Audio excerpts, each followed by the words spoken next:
भीम प्रकाश नाम का एक आदमी अपनी बीवी सरला और उसकी 3 साल का बेटा डुग्गू और बूढ़ी माँ के साथ एक गांव में रहता था। गांव का नाम रामगढ़ था। वहां के लोग अपना गुजारा खेती बाड़ी करके किया करते थे।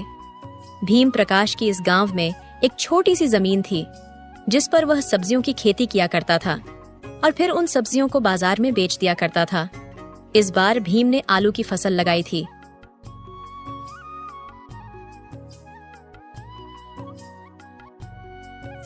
इस बार आलू की फसल की पैदावार काफी अच्छी हुई है।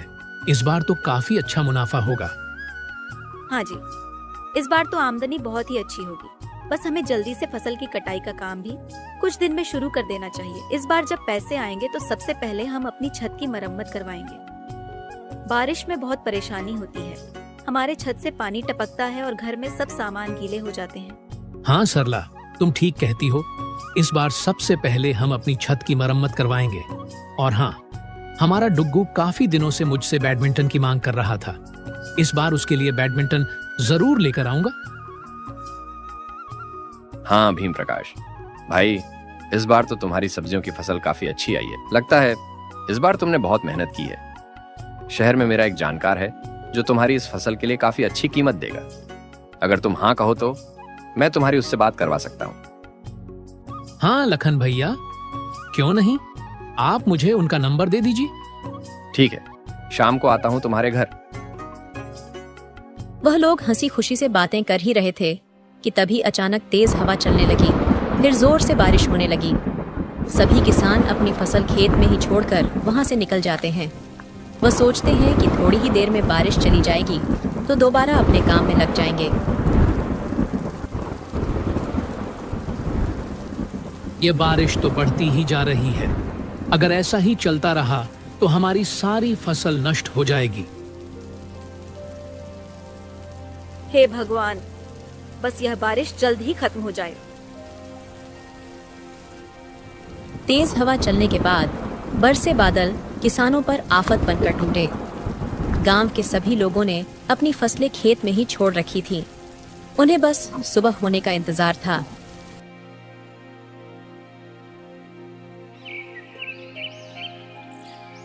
सुबह होते ही जब किसान खेत पहुंचे तो वहां का नजारा देखकर लोग दंग रह गए। वर्षा के कारण सभी गांव वाले किसानों की फसलें बर्बाद हो गई थीं।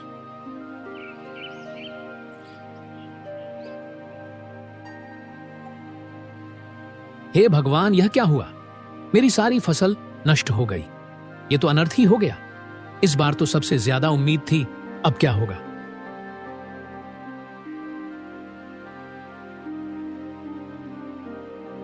मेरी सारी फसल बर्बाद हो गई। अब हम क्या करेंगे? ये देखो, पूरे खेत में पानी भर गया है। सारी फसलें डूब गई। अब यहां कुछ नहीं बचा इस गीली जमीन के अलावा। तभी भीम की नजर उसके खेत के कुछ फसलों पर जाती है जो थोड़ी ऊंचाई पर होने के कारण बची हुई थी। भीम बची हुई आलू की फसलें इकट्ठा करके घर लौटता है।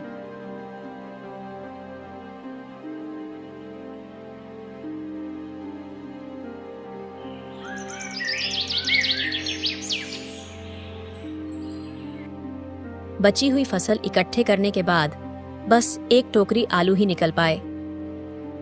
हमारी सारी फसल बर्बाद हो गई है।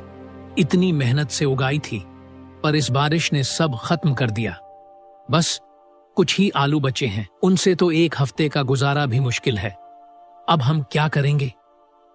गांव के सभी किसानों का बहुत बुरा हाल है।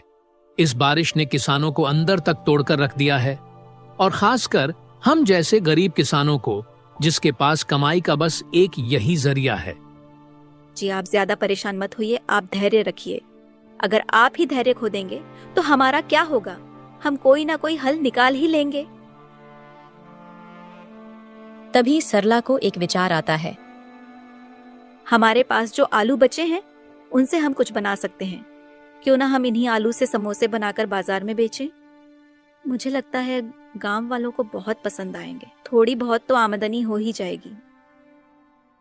तुम्हारी बात सही है, लेकिन क्या इससे हमारी जरूरतें पूरी हो पाएंगी? बिल्कुल। इस समय तो बारिश का मौसम भी है और लोग गर्मा गर्म समोसे खाना पसंद करेंगे। हम एक कोशिश करके देखते हैं, शायद हमारी मेहनत रंग लाए।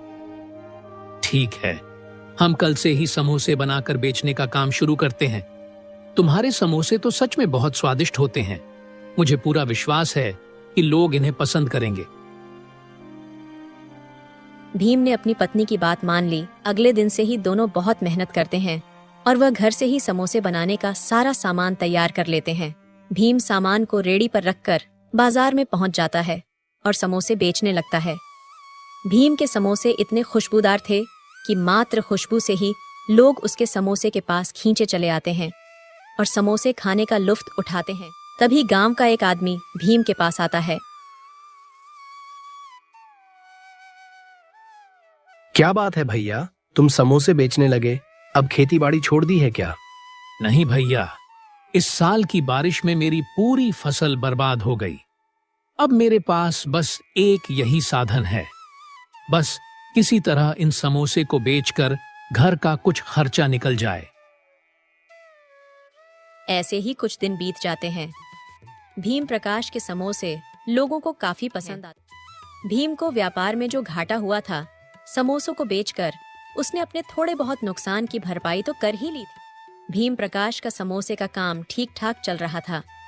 थोड़ी बहुत जो भी कमाई होती वह घर के खर्चे में लग जाती थी। भीम प्रकाश को समोसे के सामान के लिए पैसों की जरूरत थी। इसी सोच में भीम बहुत परेशान था। उसे परेशान देख उसके पास गांव का एक व्यक्ति आता है।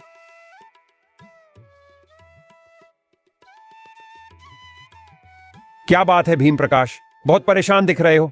क्या बताऊं चंदन भैया, बाढ़ की वजह से बहुत नुकसान हुआ। किसी तरह समोसे का काम शुरू किया तो अब समोसे के सामान के लिए पैसे नहीं है। समझ नहीं आ रहा पैसों का कैसे बंदोबस्त करूं।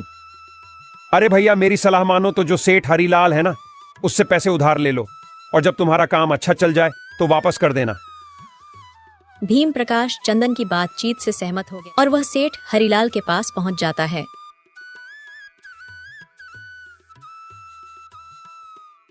सेठ जी, मेरी फसल इस साल पूरी तरह से बर्बाद हो गई है। मेरे पास अब कोई रास्ता नहीं बचा है। क्या आप मुझे कुछ पैसे उधार दे सकते हैं? उधार तो मैं दे सकता हूँ, लेकिन तुम्हें इसके बदले कुछ गिरवी रखना होगा। जब तक तुम पूरे पैसे वापस नहीं कर देते, और उसका ब्याज भी देना होगा। सेठ जी, अभी मेरे पास गिरवी रखने के लिए कुछ भी नहीं है। मेरी सारी फसल नष्ट हो गई है। कृपया ब्याज पर ही पैसे दे दीजिए। तुम्हारे पास तुम्हारी जमीन तो है, तुम अपनी जमीन गिरवी रख सकते हो। सेठ जी, मेरी जमीन ही मेरा सब कुछ है, लेकिन अगर और कोई चारा नहीं है तो मैं अपनी जमीन गिरवी रखने के लिए तैयार हूँ। भीम ने सेठ से पैसे लेकर समोसे बनाने का सामान खरीदा और अपने व्यापार को फिर से शुरू किया।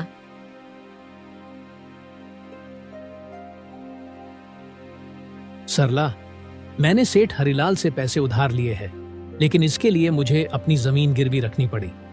क्या तुमने जमीन गिरवी रख दी? तुम्हें पता है ना, सेठ कितना चालाक और लालची है। अगर हम 1 महीने में उसका ब्याज नहीं चुका पाए तो वो हमारी जमीन हड़प लेगा। मुझे पता है सरला, पर मेरे पास और कोई चारा नहीं था। हम बहुत मेहनत करेंगे और समय पर पैसे चुका देंगे, मैं वादा करता हूँ। धीरे धीरे उसका व्यापार चल पड़ा और उसकी समोसे की कमाई ठीक ठाक हो गई। 15 दिन के अंदर भीम ने इतने पैसे कमा लिए कि वह फिर से अपनी फसल बोने की स्थिति में आ गया। उसने खाद और बीज खरीदकर अपने खेतों में खेती शुरू की।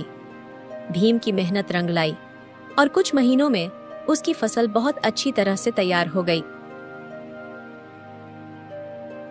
सेठ हरिलाल बहुत ही चालाक और धूर्त इंसान था। वह अक्सर ही लोगों को ब्याज पर पैसे देता और उन्हें हमेशा ठगने में लगा रहता था। सेठ हरिलाल की नजर हमेशा से ही भीम प्रकाश की जमीन पर थी। वह किसी भी तरह भीम की जमीन पर कब्जा करना चाहता था। उसने एक रात अपने आदमियों को भेजकर रामू के खेतों में गायें छोड़ दी ताकि वे उसकी फसल को बर्बाद कर सकें। भीम जब रात में खेतों की देखभाल करने गया तो उसने देखा कि उसकी फसल बर्बाद हो रही है। अपने खेतों से गायों को हटाना शुरू किया। गाय भी की ज्यादा फसल बर्बाद नहीं कर पाई थी, क्योंकि समय रहते ही भी ने उन्हें वहां से हटा दिया था। गायों का शोर सुनकर सरला भी वहां तुरंत पहुंच जाती है और खेतों की ऐसी हालत देखकर वह कहती है, देखो, हमारी फसल बर्बाद हो गई। मुझे लगता है कि यह किसी दुश्मन का काम है। ये जरूर सेठ हरिलाल का ही काम होगा। तुम्हारी बात सही है, यह जरूर सेठ का काम है। लेकिन चिंता मत करो, मैं अब अपने खेतों में ही सोऊंगा जब तक हमारी फसल पूरी तरह से तैयार नहीं हो जाती। भीम ने तय किया कि अब वह खुद अपने खेतों में ही सोएगा ताकि वह अपनी फसल की रक्षा कर सके। अगले दिन सेठ हरिलाल को जैसे ही पता चलता है कि भीम की फसल को बर्बाद करने की उनकी यह तरकीब खराब हो गई है, तो वह नई तरकीब सोचता है। इस भीम को तो मैं मूर्ख समझ रहा था, लेकिन यह तो बहुत ही चालाक निकला। लगता है अब कोई दूसरा उपाय ही सोचना पड़ेगा। कुछ दिनों बाद एक रात सेठ हरिलाल अपने साथ मिलावटी दवाइयों की पोटली लेकर भीम के खेत में आया। वह उन जहरीली दवाइयों का छिड़काव करके भीम की फसल को बर्बाद करना चाहता था। जैसे ही हरिलाल उन जहरीली दवाइयों का फसलों पर छिड़काव करने जाता है, सरला उसे देख लेती है। सरला पहले से ही ताक में थी। उसको यह शंका थी कि जरूर हरिलाल दोबारा उनके फसलें बर्बाद करने आएगा, इसलिए वह पहले से ही हरिलाल पर नजर रखे हुए थी। यह सेठ हरिलाल सुधरने वाला नहीं है। ये फिर से आ गया। लगता है इसको सबक सिखाना ही पड़ेगा। अभी बताती हूँ इसको। सरला हरिलाल को पीछे से एक जोरदार डंडा मारती है। डंडा पड़ते ही हरिलाल तुरंत जमीन पर गिर जाता है। सरला ने शोर मचाया और गांव वालों को बुलाया और हरिलाल के मकसद के बारे में बताया। देखो गांव वालों, सेठ हरिलाल हमारी फसल को बर्बाद करने की कोशिश कर रहा था। ये हमारी फसलों में जहरीली दवाइयां मिलाने आया था, जिससे कि हमारी फसल खराब हो जाती और हम इस हरिलाल का ब्याज नहीं दे पाते, और ब्याज ना देने के कारण यह हमारी जमीन को जब्त कर लेता। गांव वालों ने देखा कि हरिलाल के हाथ में सच में एक जहरीली दवाई की पोटली थी, जिससे वह भीम प्रकाश के फसलों को बर्बाद करना चाहता था। सेठ हरिलाल, तुम्हारी हिम्मत कैसे हुई भीम की मेहनत की फसल को बर्बाद करने की? तुम्हें शर्म आनी चाहिए। हरिलाल, हमने तुम्हें हमेशा सम्मान दिया है, लेकिन तुमने हमारे भरोसे का गलत फायदा उठाया। हम सब जानते हैं कि भीम कितना मेहनती है। तुम जैसे लालची आदमी को गांव में रहने का हक नहीं है। मैं माफी चाहता हूँ गांव वालों, मैंने लालच में आकर बहुत बड़ी गलती की। भीम प्रकाश, मुझे माफ कर दो, मैं थोड़ा लालच में आ गया था। मैं वादा करता हूं कि अब से मैं ऐसा कभी नहीं करूंगा। सेठ जी, आपकी माफी का हमें कोई भरोसा नहीं। हमें अपनी मेहनत और ईमानदारी पर भरोसा है। आपसे अब कभी उधार नहीं लेंगे और न ही आपकी किसी चालाकी का शिकार बनेंगे। अब गांव वालों के सामने हरिलाल सच्चाई आ गई। हरिलाल को गांव वालों के सामने बहुत शर्मिंदा होना पड़ा और वह सर झुकाए चुपचाप वहां से चला गया।